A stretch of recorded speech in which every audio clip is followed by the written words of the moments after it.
1.1 exercise कर रहे हैं। 1.1 के क्वेश्चन नंबर 1 से लेके 4 तक मैंने और इंट्रोडक्शन इस चैप्टर का फर्स्ट वीडियो में अपने में दे दिया था, और आज हम क्वेश्चन नंबर 5 से स्टार्ट कर रहे हैं।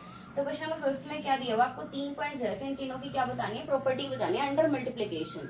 ठीक है, तो फर्स्ट दे रखा है आपको, फर्स्ट में क्या दिखाई दे रहा है, सिंपल मल्टीप्लीकेशन दिखा रखा है। तो हम इसको क्या लिख सकते हैं, इसको हम बोल सकते हैं कि कौन सी प्रॉपर्टी है तुम्हारी, existence of multiplicative identity, existence of multiplicative identity. ठीक है, उसके बाद सेकंड पॉइंट जो दे रखा है आपका, सेकंड पॉइंट में दे रखा है a multiply B and b multiply a। ये हमने कौन सी प्रॉपर्टी पढ़ी थी, कॉम्यूटेटिव प्रॉपर्टी पढ़ी थी कि a multiply B that is equal to b multiply a। तो हम इसको क्या लिख सकते हैं, कॉम्यूटेटिव प्रॉपर्टी अंडर मल्टीप्लिकेशन।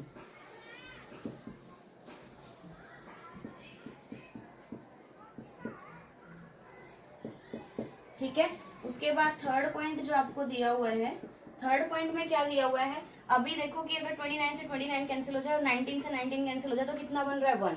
और 1 कब आता है, दो वर्ड्स को मल्टीप्लाई करने पे, जब हम किसकी बात कर रहे होते हैं, मल्टीप्लिकेटिव इनवर्स की बात कर रहे होते हैं। तो हम इसको क्या लिख सकते हैं, ये किसकी है, मल्टीप्लिकेटिव इनवर्स। बस कम होता है क्वेश्चन नंबर 6। क्वेश्चन नंबर 6 में क्या बोला हुआ है आपको, multiply 6/13 by the reciprocal of -7/16।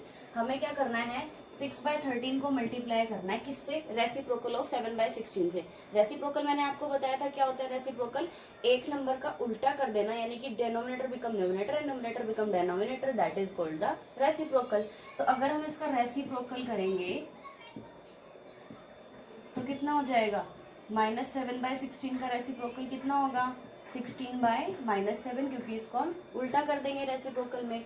इसको मैंने उल्टा किया तो क्या बन गया, 16/-7। तो अब हमें क्या करना है, 6/13 को मल्टीप्लाई करना है 16/-7 से। तो मल्टीप्लाई करेंगे 16/-7 तो कितना हो जाएगा, 13 7 जा 91, और ये कितना हो जाएगा 96, and that is your answer. So now come on the question number 7। Question number 7 में आपको क्या बताया हुआ है, tell what property allow you to compute. हमें ये इक्वेशन दे रखा है, इसमें ये बताने कि इसमें कौन सी प्रॉपर्टी अप्लाई हो रखी है। तो 1/3 मल्टीप्लाई 6 मल्टीप्लाई 4/3, डिजिट्स आपकी वही है, लेकिन क्या कर दिया, सिर्फ आगे पीछे कर दिया है। ठीक है, तो हमने एक जब स्टार्टिंग में मैंने इंट्रो दिया था इस चैप्टर का, तो उसमें मैंने आपको बताया था कि सारी की सारी प्रॉपर्टीज, कौन कौन सी प्रॉपर्टीज पढ़ी थी हमने, closure property, associative property, commutative property, multiplicative inverse and additive inverse, right. तो उनमें से कौन सी आपको इसकी जैसी दिखाई दे रही है, देखिए a multiply b multiply c that is equal to a multiply b multiply c। कौन सी प्रॉपर्टी थी ये आपकी,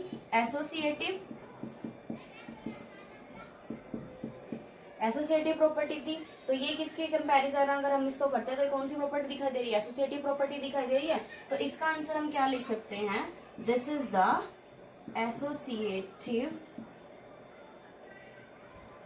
associative property under multiplication.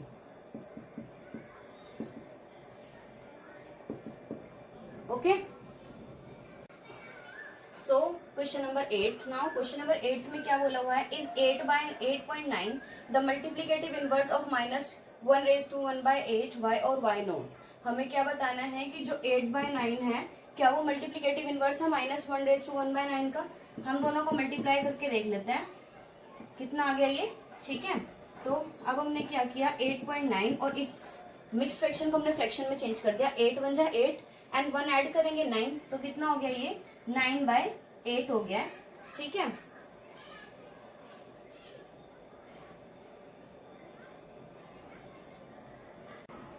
So now come on the question number 8। Question number 8 में क्या बोला हुआ है, is 8/9 the multiplicative inverse of -1/1/8 y और y नॉट।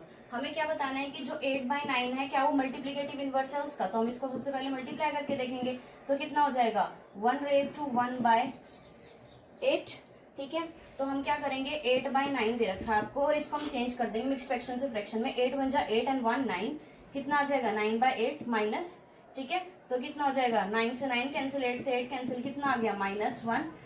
लेकिन minus one is not equal to 1, so it is not multiplicative inverse.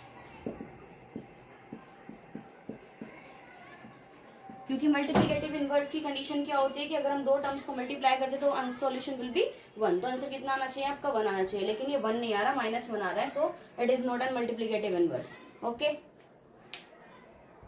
Come on the question number 9। Question number 9 में आपको क्या गिवन है? Is 0.3 is the multiplicative inverse of 3⁻⁴ why और why not. हमें क्या बताना है? इसमें भी सेम क्वेश्चन जो पहले वाला किया उसी की तरीके से ये वाला होगा। हमें क्या करना है? 0.3 को सबसे पहले मल्टीप्लाई करना है किससे? 3⁻⁴ से। ठीक है, इसका डेसिमल में है, ये डेसिमल हटा के कितना लिख सकते हैं हम? इसको 3/10 लिख सकते हैं, राइट। और इसको हम कितना लिख सकते हैं? मिक्स फ्रैक्शन से फ्रैक्शन में चेंज करने के लिए 3 3 9 और 1 10, 10/3। सो 3 से 3 कैंसिल एंड 10 से 10 कैंसिल, तो कितना आ गया? 1। सो मैंने बताया था कंडीशन क्या होती है मल्टीप्लिकेटिव इनवर्स की, कि दो वर्ड्स को अगर हम मल्टीप्लाई करते हैं तो कितना आना चाहिए? 1 आना चाहिए। यहाँ पे 1 आ गया, सो it is a multiplicative inverse.